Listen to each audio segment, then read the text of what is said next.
नमस्कार दोस्तों, 4 PM middle east में आपका स्वागत है। मैं हूं आपके साथ प्रगति ठाकुर। 4 PM के इस चैनल पर हम आपके लिए लेकर आते हैं खाड़ी देशों से जुड़ी रोचक जानकारी और कहानियां। तो इसी कड़ी में आज हम आपके लिए लेकर आए हैं एक ऐसी खबर जिसकी चर्चा न केवल खाड़ी देशों में है बल्कि पूरे विश्व में है। बात कर रहे हैं संयुक्त अरब अमीरात की, जहां यूएई सरकार ने हज को लेकर बड़ा फैसला लिया है।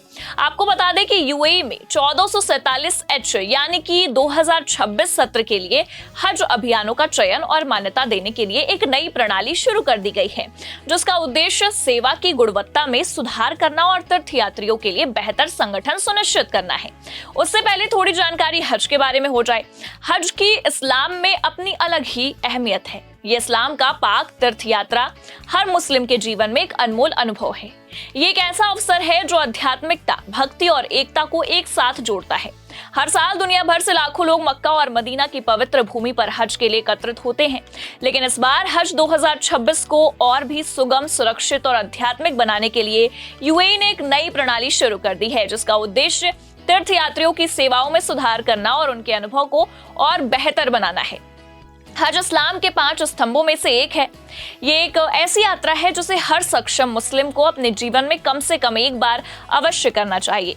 मक्का में काबा शरीफ के दर्शन, अराफात के मैदान में इबादत और मदीना में पैगंबर मोहम्मद की मस्जिद की जियारत, ये सभी हज के अहम हिस्से हैं। लेकिन इतने बड़े पैमाने पर होने वाली इस तीर्थ यात्रा में कई चुनौतियां भी हैं। भीषण गर्मी, भीड़ का प्रबंध और आवास की व्यवस्था और तीर्थयात्रियों की सुरक्षा सुनिश्चित करना, ये सभी हज आयोजकों के लिए बड़ी जिम्मेदारी होती है। यूएई जो हमेशा से तकनीकी नवाचार और तीर्थयात्रियों की सेवा में अग्रणी रहा है, इसने भी दिशा में एक महत्वपूर्ण कदम उठा लिया है। ऐसे में हज 2026 के लिए यूएई ने अपनी हज यात्रा की प्रक्रिया को पूरी तरह से डिजिटल करने का फैसला लिया। ये नई प्रणाली general authority for Islamic affairs, endowments and zakat के तहत संचालित होगी। इस प्रणाली का मुख्य उद्देश्य तीर्थयात्रियों के लिए आवेदन प्रक्रिया को सरल बनाना, पारदर्शिता बढ़ाना और यात्रा के दौरान बेहतर सेवाएं प्रदान करना है। ये कदम देश के हज संचालन को विकसित करने, मनोबल को बढ़ावा देने और आधिकारिक समय सीमाओं और प्रक्रियाओं का कड़ाई से पालन सुनिश्चित करने के लिए व्यापक प्रयासों का हिस्सा है।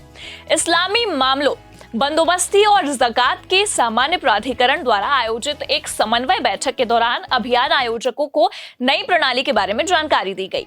प्राधिकरण ने कहा है कि ये प्रणाली यह सुनिश्चित करने के लिए डिजाइन की गई है कि सेवाएं यूएई के हज यात्री की अपेक्षाओं के अनुरूप हो, साथ ही लागत और गुणवत्ता में भी संतुलन बना रहे। ये नई प्रणाली तीर्थयात्रियों के लिए कई तरह से लाभकारी है।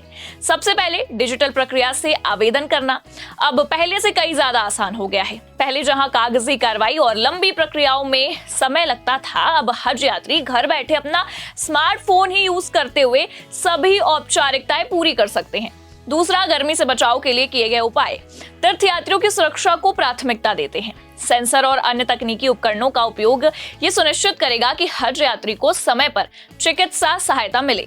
तीसरा है अलग अलग आवास व्यवस्था और बेहतर परिवहन सुविधाएं तीर्थयात्रियों के लिए यात्रा को और अधिक आरामदायक बनाएंगी। खासतौर पर 65 वर्ष से अधिक आयु के हज यात्रियों के लिए सहयोगी को साथ ले जाने का नियम सुनिश्चित करता है कि बुजुर्ग हज यात्री सुरक्षित रहे।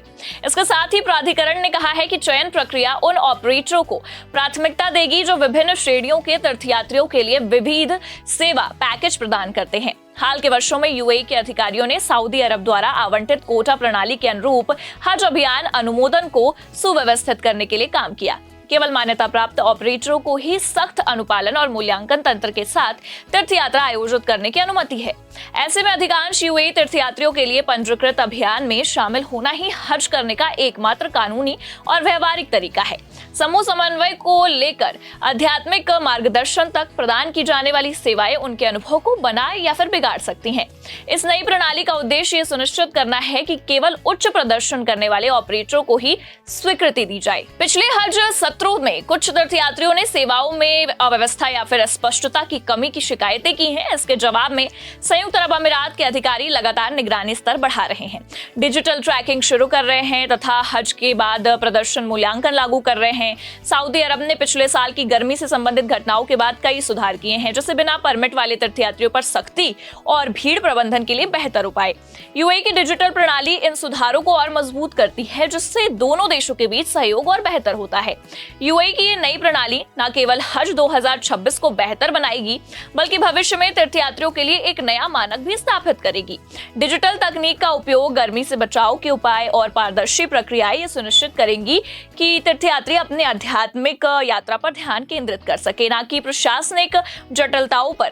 ये प्रणाली अन्य देशों के लिए भी एक प्रेरणा है कि वे अपने हज व्यवस्थाओं को और अधिक तीर्थयात्री केंद्रित और तकनीक संचालित बनाएं। जैसे जैसे तकनीक और नवाचार बढ़ रहे हैं, वैसे वैसे हज जैसे पवित्र यात्राएं और अधिक सुगम और सुरक्षित भी हो सकती हैं। बता दें कि दुनिया भर के मुसलमान यहाँ आते हैं हज करने के लिए। इसी कड़ी में हर साल बड़ी तादाद में भारतीय मुसलमान भी हज करने के लिए मक्का मदीना तशरीफ ले जाते हैं। बता दें कि भारत की जो हर साल लाखों हज यात्रियों को हज के लिए भेजता है, यूएई की इस डिजिटल प्रणाली से बहुत कुछ सीख सकता है। भारत में हज कमेटी ऑफ इंडिया ने भी डिजिटल सुधार शुरू किए हैं, जैसे हज सुविधा ऐप और ऑनलाइन आवेदन प्रक्रिया। लेकिन यूएई की इस नई प्रणाली में तकनीक का उपयोग, जैसे हिट स्ट्रेस सेंसर और फिर पूरी तरह से डिजिटल प्रक्रिया भारत के लिए एक मॉडल हो सकता है। ऐसे में एक और समस्या देखने को मिलती है कि भारत से जाने वाले हज यात्रियों के आवेदन प्रक्रिया में देरी हो जाती है। ऐसे में इन सारी समस्याओं से छुटकारा मिलेगा। यूएई की प्रणाली से प्रेरणा लेकर भारत भी अपनी प्रतिक्रियाओं को और सरल और तीर्थयात्री केंद्रित बना सकता है। उम्मीद जताई जा रही है कि भारत में ये आवेदन 31 जुलाई 2025 तक इंटरनेट के माध्यम से आवेदन कर सकते हैं। हज कमेटी ऑफ इंडिया ने आवेदन प्रक्रिया को पूरी तरह से डिजिटल कर दिया है। इच्छुक हाजी आधिकारिक वेबसाइट www.hajcommittee.government.in या फिर हज सुविधा ऐप के माध्यम से आवेदन कर सकते हैं। ये डिजिटल पहल समय की बचत करने के साथ साथ पारदर्शिता भी सुनिश्चित करती है। वहीं दिल्ली स्टेट हज कमेटी की तरफ से भी ये बताया जा रहा है कि हाजियों के पास 20 दिन की कम अवधि हज का विकल्प भी उपलब्ध है। इस पैकेज में मदीना मुनव्वरा में ठहरने की अवधि केवल 2 से 3 दिन ही होगी और इसके लिए अतिरिक्त शुल्क भी देना होगा। ये विकल्प उन लोगों के लिए उपयुक्त है जो समय की कमी के कारण लंबी यात्रा नहीं कर सकते।